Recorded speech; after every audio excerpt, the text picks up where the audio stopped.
Hello, everyone, and welcome to our second episode of The Other Side, the show that is now 99% fat-free. As always, with me tonight, we have my wondrously adventurous co-host, Dylan Woodland. It's good to be back again, man. That's good, that's good. Again, you'll be coming back a lot. And also back again this week is the man rumoured to eat nothing but chicken nuggets and headlight fluid, Michael Bliss. Good to see you. That's my guy. Hey, Michael, how are you? Yeah, good. Not too bad, good. Good. And then also on my right, we have our resident brickie, Faber. He gets his own, it's just last name for him.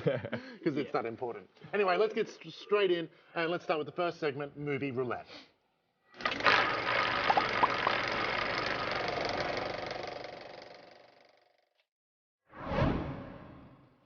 Welcome to Movie Roulette, where each week we pick a random movie out of the hat, watch it, sometimes regrettably, and then review it on the show the following week. The hat contains over 100 different movies from all genres, time frames, and ratings. Being some of our first shows, we pre-recorded the picking process for you guys. How do you think it went? It was pretty scary. I've seen the basket. There's a The lot of list bad is, movies. yeah, there's some bad movies in there, but there's some good movies as well. So we did get a good one this time. Exactly. Oh, I'm pretty happy. But we're going to show it now, so we'll stop talking about it. And yeah, here's our picking process. Yeah, here you go, guys. All right, here we go. Again. First picking for Movie Roulette. Okay. All right. Hopefully it's a good one. Yeah, there's a lot of bad ones in there. All right, here we go. All right, just tell me straight. Man what on is it? Fire. Man on. Oh, that's the Denzel Washington one. Yeah. Have you seen it? No, I haven't. It's a pretty good movie, so you'll have to go and watch it after the show. That's what I'm doing this week. Here's a bit of a preview to see what the movie is.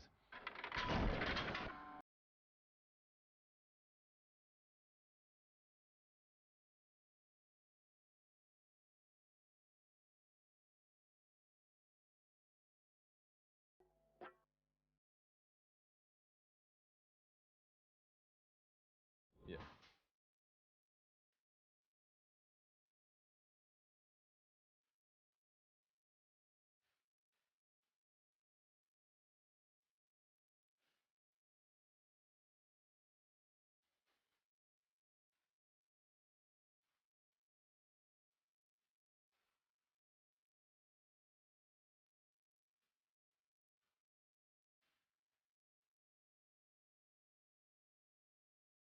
There you go, guys. So before we start beginning the discussion of that movie, I have a few facts about the movies. Yeah. So the kidnappers' first names in the movies are Daniel and his brother Aurelio. Aurelio. Yeah, Aurelio. They're the actual first names of real-life Mexico City kidnappers in the late 90s. So they were both known as the earlopers. Unbelievable! So Tony Scott, who is the director, was originally slated to direct the original in the 1980s, but the studio took him out of it because he had not had enough hits at that stage, and they felt he had not accomplished enough to pull the project off successfully. Which is funny because he was a really famous director. You know, he's Ridley Scott's brother. Yeah, exactly. And like you can sort of see, especially, well, we got some images behind us as well. It's a very weirdly sort of shot and edited film. It's definitely got his style, and you can see that in a few of his other movies as well, which we'll discuss later. And also, so one of the actors in it, who everyone knows is Dakota Fanning, she was a kid in this movie, and she actually had to have a stunt burper play because she couldn't do it herself, which I think is pretty funny. Because there is a scene in Men of Fire where she has to burp during a piano lesson. It's right before she's taken.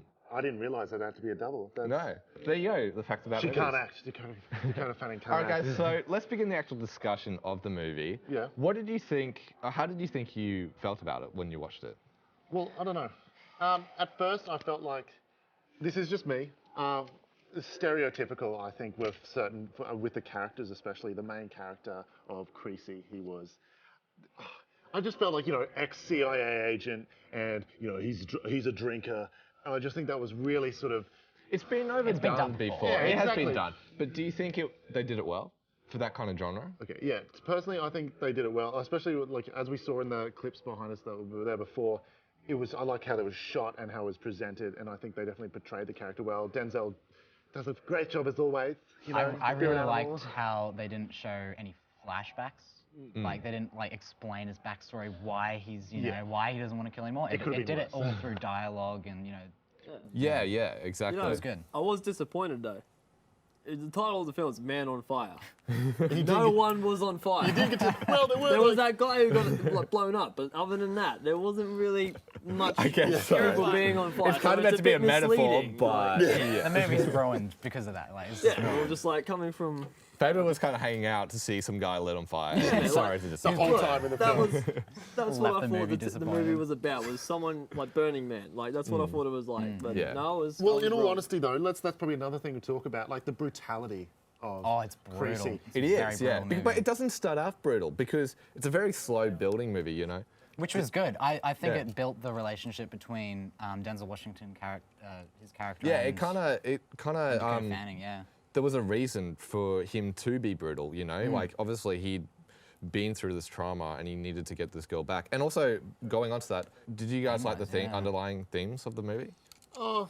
Yeah, I guess it was kind of like it depends what did you see the themes as? I think the guess. main themes were redemption, obviously, because, you know, he's this character that's broken and the whole way through the movie he's trying to redeem his own self. And there are Yeah. points because they do say that like when he's interacting with the Dakota Fanning character, she's very, you know, sort of.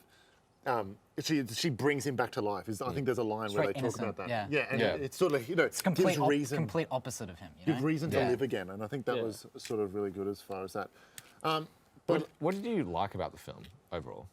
I guess Yeah. I just like the editing style. I'm a sucker for like new ways of doing things. The and I editing was felt really like- cool, definitely. But I don't know. I felt like it was a bit overdone at bits, but like, you know, that's what he was going for. Yeah, Scott. like that's Sometimes just it went the on for theme too song. long. Yeah. But you can kind of see that in other films of Tony Scott, so like Deja Vu and stuff. his There's a thing, very, yeah. like, you know, Deja Vu has a lot of Which had flashback kind of Denzel scenes. in it as well, and- didn't it? Yeah.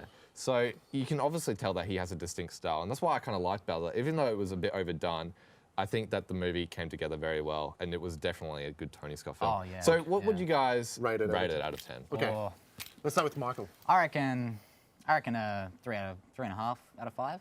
We're giving it out of 5. Yeah, that's a good rating. Like a Out of good average. 5. Okay, we got the crowd is cheering for that. Faber? I'm gonna go 2, specifically because no one was on fire. Like, come on, that's a selling That's point. the main man. reason. Like, Okay, well, I'm gonna rate mine out of 10 just because it's to find it a little bit easier. I'm probably gonna go maybe like a 6 or a 7. It was great, Yeah. but I've So definitely seen. slightly above average. Yeah, yeah. I What about think you? for me, it would be a 4 out of 5, just Yeah. because I love Tony Scott films and it was good. So I loved pretty it. cool. All right, guys, let's pick the movie for next week. All right. Yep, here we go. Yep. Liz, hand us the. Let's get rid of that plan. Yeah, let's throw the plan over there. Yeah. Give it a bit of a shake, and we'll All right. choose the next So film. this is the movie that we got to watch for for next. next week. Yeah, Oh, something good. hopefully, fingers crossed. Please be something we have? good, please. Bernie. Bernie. Bernie. Bernie. I actually Another don't know that. I one. think that is a Bernie. Jack Black film. Is it really? It's meant to be pretty good, so we'll go check it out. I like Jack Black. Yeah. Anyway, guys, that's it for this I like week's blackjack. of Movie Roulette. Yeah. So we'll be right back after this short break. So, you're in high school and wondering, do I want to go to uni? Well, the first thing you have to know is that high school and uni are very different worlds. For one thing, life at uni is really flexible. Depending on what suits you best, you can study full-time, part-time, online or on campus. You can learn at your own pace too, deciding whether to take your time or speed up your degree. The choice is yours. And you don't need to go all day, every day either. You can sort out a timetable that allows you to do a lot more than just study. And you'll need it. There are heaps of clubs, groups and activities to get involved with. And of course, fun to be had. You can say goodbye to that school uniform too. There's no dress code at uni, so you can finally wear what you want. Looking good. But what if you're not ready to start uni straight after high school? Well, did you know that you have 3 months off over summer? When you're a uni student, you can look forward to this long break every year. If you're thinking you'd like to see the world while you study, you can. There are some great study abroad and exchange options available. The thing to remember is that university is a journey where you're in charge of where you go. Yes, you have freedom, but that means you need to make it happen for yourself. Just how far you go is up to you. Uni is all about balance, and if you can get it right, it can really be the time of your life.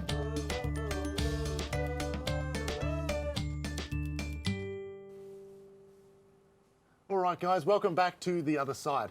The second segment for today is slightly different than the other ones we've had.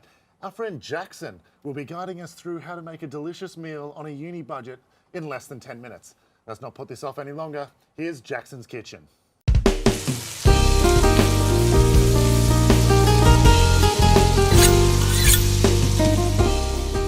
Welcome to Jackson's Traveling Kitchen, where we go to different locations and...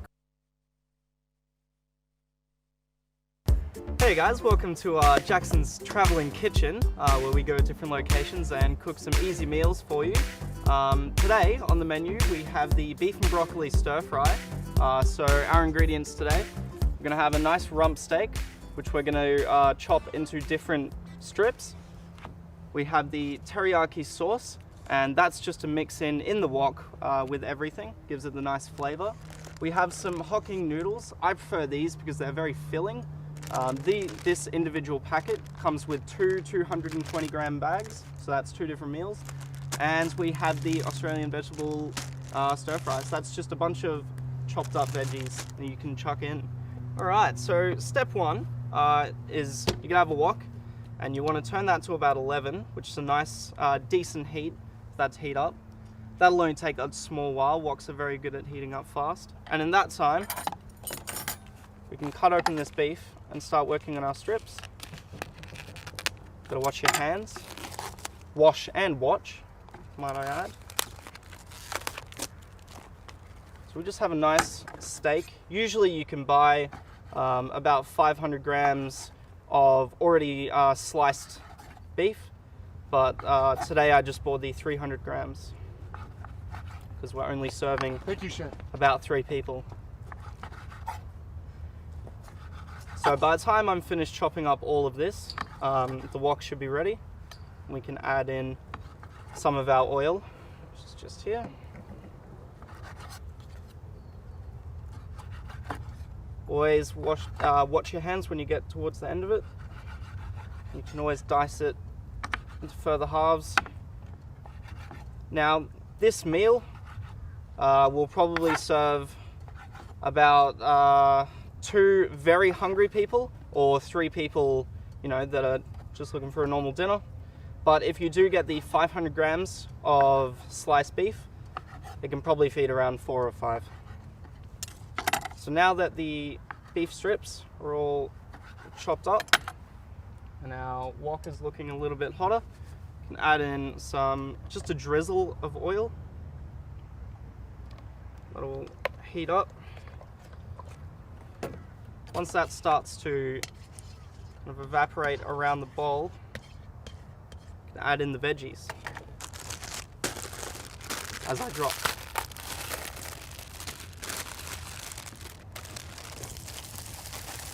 Veggies included, we have some broccoli, some zucchini in there, a little bit of capsicum, some onion. So this meal overall costs around about $15. We have the $3.50 vegetables. I just went to Coles for this, but you can go to Aldi, Woolies, any sort of supermarket. We have the Hokkien noodles, which were $3, and that comes with the 2 different servings. The teriyaki sauce was about $3 as well, and the rump steak that I bought was $6.60 for around about 330 grams. But like I said, if you want to go for the 500 grams of already pre-sliced mince, pre-sliced steak, that'll cost you around about $7. So overall, it's a pretty cheap meal for the amount that you're getting. Once we have a couple more minutes on this,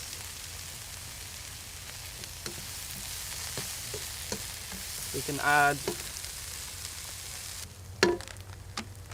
so like I said before, just the Hokkien noodles. Basically, there's two different packs in this individual one. So this is a good value to get, because we're only going to be using one of these, and the other one you can save for a rainy day. But pretty much all you want to do for these is put them in this bowl, probably not a mistake. And as soon as the boiling water is boiling, then you cover that So now the veggies are looking pretty delicious. Scoop all these out. Don't worry if you don't get them all, it just means there's going to be a few extra crispy ones at the end. Into the wok. Ooh, nice and sizzling there. And what we're doing right now is waiting until the beef browns.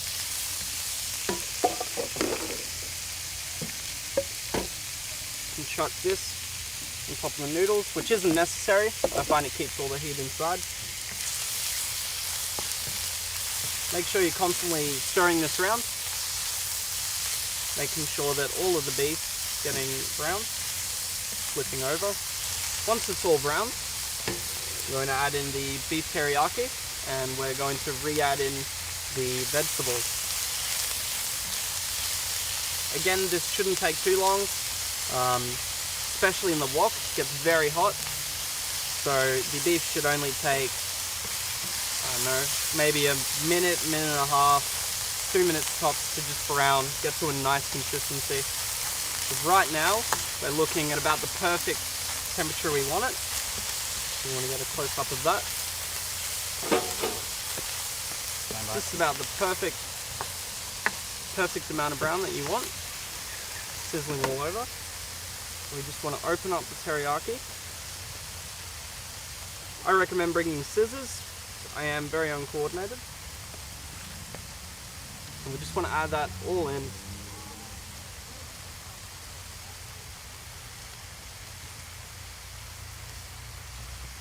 Make sure you get every single last bit on the top of the packet. Beautiful. That beef is going to continue to cook.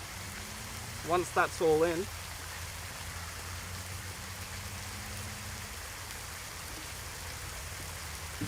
I'm going to dry my hands off. We can add in the vegetables.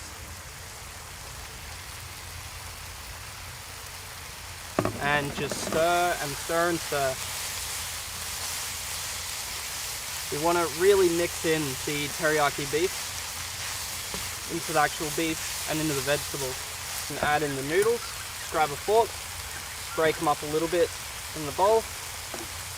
See, they're nice and cooked there, nice and heated up and separated. And we just want to drain this over the side here, and then chuck them in your wok.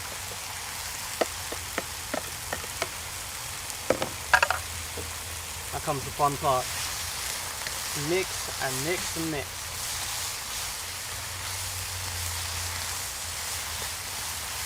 Now because we had the veggies on before, and because we've heated the noodles up, this won't take long to cook at all. Overall, with no interruptions of the kettle or any other things, this meal should only take 10 minutes. And for $15, a 10-minute meal that can feed around about 3 to 4 people, that's beautiful. Assistant, come here. Yes, chef. What do you think about it? Give it a whiff. Smells delicious, chef. You do too. So, right now, I'll use the same bowl. These nice little bowls here. Mix around a little bit more, and we just want to get a nice big serving. I tend to get as much beef as I want, then get the noodles, and then pick out any broccoli, with carrot, with the beef, broccoli, and vegetable stir fry with a tinge of teriyaki. Dig in. And have a taste. I will. I want a taste. You sure? Come here. Right. The noodles, the beef. Oh, it's hot.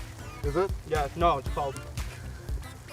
Does it taste good from the fork? Did you use that one already? Grab fork. Grab none. Do something. Oh, grab a bit of meat, yeah? Grab the noodles as well. Oh, good. Oh.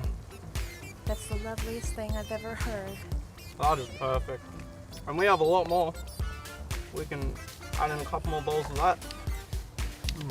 So overall, Serve it up for the whole crew. that is this week. on Jackson's Traveling Kitchen. Don't chew with your mouth open. That's disgusting. And yeah, that should be it.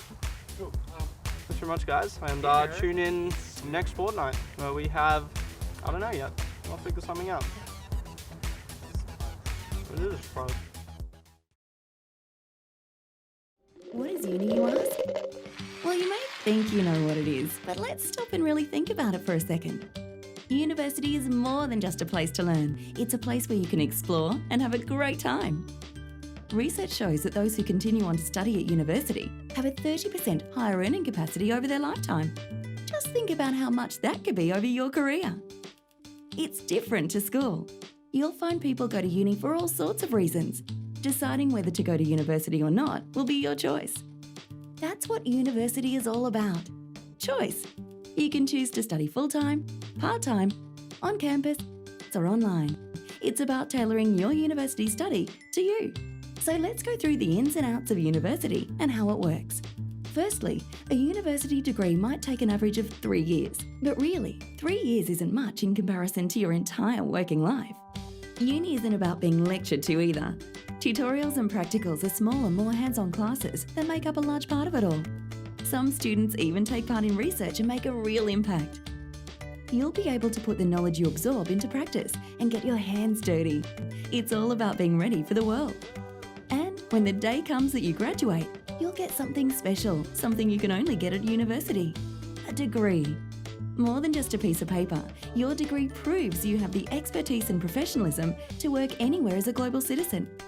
It makes you stand out from the crowd. In fact, it's not uncommon for people who studied to change careers. That's the power of a degree. It can take you to so many different places. Everyone can go to uni. If you have any questions, don't be afraid to ask. We're here to help. All right, guys, welcome back. It's time for our final segment here on the other side called Talking Point.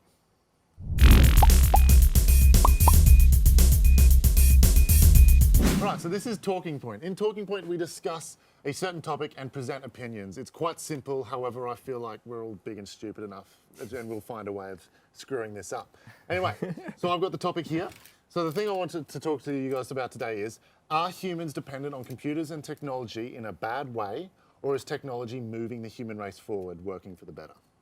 Pretty good topic, It's actually. a big question, one. yeah. Because there's been so much like technological advances in the past 5 years. So, you know, there's a lot to talk about. Okay, well, let's talk about some of that then. Like, I've got a couple here of just like for a few sort of changes in technology that has helped out that you guys may not know about. First one here is they've found a new method for growing brain cells. Now, this could unlock mysteries of dementia, mental illness, and other neurological diseases. That's pretty big. Do you know what how they do it? No, I didn't look into it that far, but this is because I just found like this and It's stuff. still pretty big. That could cure a lot of people. And again, that's crazy, and they're only just sort of delving into that now. So like they're going to find stuff, and it's going to be great. I've also found there's also new machines that allow unprecedented control over DNA code, which is huge. So this could do things such as like actually crazy. cure cancer and like do like all those kind of things. So Yeah, but that also gives the people the opportunity to play God when we were never actually really meant to have that power. In the first exactly. place. Yeah. And that's why there's all those movies that are made about it. Yeah, you know? exactly. And I guess because that's the thing. A lot of people are worried because they said they're saying this is a bad thing because it's meaning people could order like designer babies. Yeah. And that's really That's weird. bad, yeah, because they'll eliminate being unique, you know. Like, Exactly. They'll be like, oh, I want my Why baby should to the have parents have to a decide on small something? nose. It's like, But I'm sure they'd come out with some laws where it'd be definitely. regulated, Yeah, you know. But that's so that's like new technology. Okay. So that's like that. But like, and I guess if we're thinking about the main argument, whether it's working for us or not, that obviously is working for us, even if, because that is still doing stuff, even if it is bad in the long run. But like, let's talk about the past sort of technology that has changed the human race. Yeah. Like, I'm sure in this room right now in this studio, there is advances such as the printing press. We have paper here. paper, yeah. The first ever printing press, you know, that has come a long way. Such things as like the compass is incredible. The whole like finding poles on the earth. Electric light obviously is a huge one. We got the lights, everything here. Yeah. Transistors, which like basically limit the amount of power going into things, are found in every bit of technology, like basically everything.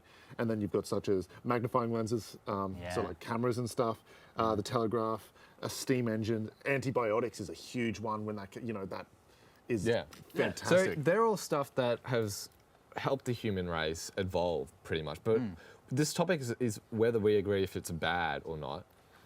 It's hard. So- there are that's the elements thing. of both, From aren't that, there? you can sort of think, as much as people are scared that technology is sort of, we're relying on technology too much. But back then, they could have been like thinking something very similar. Yet, all probably these thinking the things same thing, yeah. have come such a long way. Yeah. Like the stuff we consider as like crazy future for us that we're not even going to touch on yet. No. Like in the future will be just like an average thing. Yeah, exactly. Yeah. Like we take phones for granted, and like if you even think back to like 2006, because I was thinking about this the other day, because I'm currently watching Supernatural, and I'm in the 3rd season, so it was filmed in about 2007, 2008, and everyone's using flip phones. I'm like, why are they using these dodgy-looking those plastic what's that phones? ancient technology? And I'm like, wait a second, we were all using them back then, so that Exactly. was just a common Yeah. thing. And they're actually like, those were probably the ones that looked pretty cool. But now, we all use obviously smartphones, iPhones, Samsungs, whatever, and we just take those for granted. The fact that we can access internet instantly Anywhere. anywhere on the world Yeah. with a handheld pocket is incredible. Is it bad that we rely on it though? Yeah, Yeah. well, it is. It's just like, although these technological advances are doing great things, I feel like people are abusing it a lot. Because like the way that, like Facebook, that was like a revolutionary thing of connecting with people, just the internet in general, but like the way people have gone about it and how they use it is wrong. They use it not in a positive way.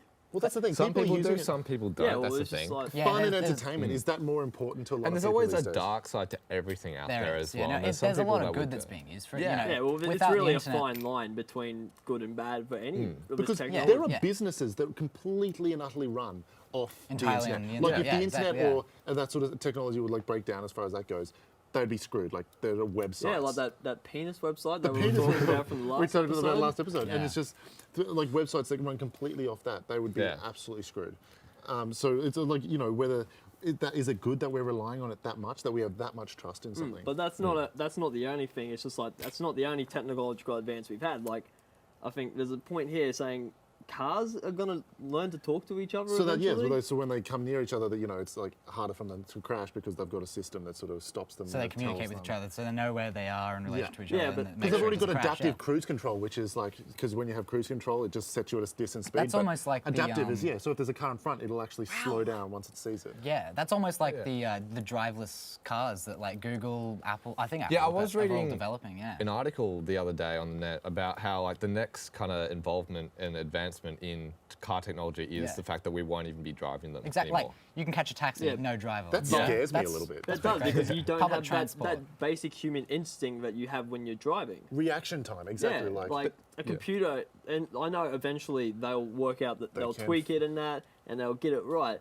But until then, there's going to be a lot of things go wrong with it until it is perfected. But then again, cars themselves are also right now very dangerous. Yeah. Like they're not humans weren't. But yeah, exactly. And there's also a positive thing to that as well, because people that might not be able to normally drive or get around, say disabled people or Yeah, people that exactly. don't have their It'd be very license, beneficial for a lot of then people. yeah, like they can get into a car that drives itself and they can get to and from. And so it has its positives and its negatives as well with everything. Yeah. Yeah. So I guess Yeah, it's but just if that also goes to show, it's just like if people are able to drive these things without a license, there will be a lot more cars on the road. Then there will also be a lot, just like Yeah, exactly. it'll be just a lot of And again- small congestion and traffic. and I it's guess just that's gonna probably be- what they're looking into when they're building a lot of these things. They have to, and that's why they're like not how it quite impacts the on roads the yet. actual Earth. And Exactly, stuff too. and they need to go through all that. Some of the other things that they're actually working on, well, they're trying to fix as well. So trying to fix things is Google is thinking of sending up billions and billions of these helium balloons that are going to sit in areas that like radio towers can't get to, and they actually will help with service and everything. So that whole communication factor we were So talking like about before. as opposed to like satellites or something, Yeah. we'd have Wi-Fi coming from from these helium Like balloons that are hotspots floating kind around. of thing. Oh, yeah. okay. So That's a that pretty good because we were idea. talking about communication before and how such a big thing, like how big a thing it is, and now they're sending out these Yeah, balloons. and I think there's always been a point in our lives where we haven't got reception Yeah. somewhere, Like, and that's going to be awesome. you sort of go, oh, okay, I'm a bit useless now because Yeah. I can't use this thing in my hand, and it's a part of my hand. And so Pretty much. And it's funny because like, we're lucky enough that we live in an inner city environment, you know, that has good reception. But, you know, like you guys, some of you come from Dolby from a and farm. stuff. and I come stuff. from Laidley. Yeah, and I know some other friends that like have lived on farm stuff, and they have no access unless it's satellite, which costs like $1 billion a And so month. there's a big thing like technology does it when it reaches out. Like it'll obviously start in the main places, and again it goes to the people that. You know, And we have were access to talking it. about like the internet and stuff, and it's also like it's not just a luxury anymore. It's become a necessary thing in everyone's lives. You know, everything is done via the net. You know, and so if you don't have access to it, then that puts you at a massive disadvantage as well. It's just like access to water or to power. It's the same thing. You know? Exactly, It's yeah. become a necessity for us. It's Well, that's privilege. okay. Well, okay, and then I've got one more here that we can probably talk Yeah, about. let's What do go. you think about this lab-grown bones? Yeah, I think No, that's well, a, I think saw- that's just an advantage. We're getting close to creating people. I swear. That's scary. Frankenstein's I don't monsters know. coming I out. sort of on the same topic, but have you seen the 3D printers? Yeah, Yeah, well, They've, no, they've but- now they're actually becoming developed huge. a system, a way of, if people have like an arm missing, they can 3D print them an print arm on. that suits like their actual arm. But does it And- work? yeah, doesn't it does. work. It's got like a sensor on this arm, and it reacts to like the brain sensor, and See, it's, That's- they can move it, they can grab things, they can, and it's just a 3D printed arm. When that becomes, I think it might be already, but Yeah, when it that is, like becomes they- consumer grade, you know, when people can buy 3D printers, Well, and, they you know, can. print it. Well, they've recently, like, it's, Really? it's not that Oh, hard to. It's like that's crazy. schools, there's a lot of schools now that own 3D printers. That's I mean, the crazy material that they technology. print in I think obviously is not USQ high, but- actually owns one as well. Really? Yeah, the engineering students get to use it. That's like I think they were recently I saw something. They have a 3D printer on the space station, like that Oh. the space station that goes around, so they can actually print things when they need it. So instead of having to that's actually good. send up a rocket, Yeah, to they can repair just stuff. 3D print it up there, and they have that tool already, Yeah, or whatever like it is that they're printing. Any damages, they could just print a fix. Exactly, and Yeah. it really helps. Like, again, that is an advantage that we have. Yeah, exactly. Okay, so to wrap this up then, obviously I think I'm getting this, but just to wrap up, what side of this are you on? I'm all for technology. Yeah? I think that Definitely. we're just going to keep advancing positively as a human race. Like yeah. everything though, there's Yeah. always going to be, you know, the Yeah. dark side to things, but I think, you know, yeah, as as long as as we look after it, people yeah. understand that we shouldn't abuse Yeah, this well, you have to power, be careful. yes. then we should be fine. You know, like technology will help us grow as humans. There you have it, guys. We're using technology to our advantage. We'll be right back after this ad break. You're in high school and wondering, do I want to go to uni? Well, the first thing you have to know is that high school and uni are very different worlds. For one thing, life at uni is really flexible. Depending on what suits you best, you can study full-time, part-time, online or on campus. You can learn at your own pace too, deciding whether to take your time or speed up your degree. The choice is yours. And you don't need to go all day, every day either. You can sort out a timetable that allows you to do a lot more than just study. And you'll need it. There are heaps of clubs, groups and activities to get involved with. And of course, fun to be had. You can say goodbye to that school uniform too. There's no dress code at uni, so you can finally wear what you want. Looking good. But what if you're not ready to start uni straight after high school? Well, did you know that you have 3 months off over summer? When you're a uni student, you can look forward to this long break every year. If you're thinking you'd like to see the world while you study, you can. There are some great study abroad and exchange options available. The thing to remember is that university is a journey where you're in charge of where you go. Yes, you have freedom, but that means you need to make it happen for yourself. Just how far you go is up to you. Uni is all about balance, and if you can get it right, it can really be the time of your life.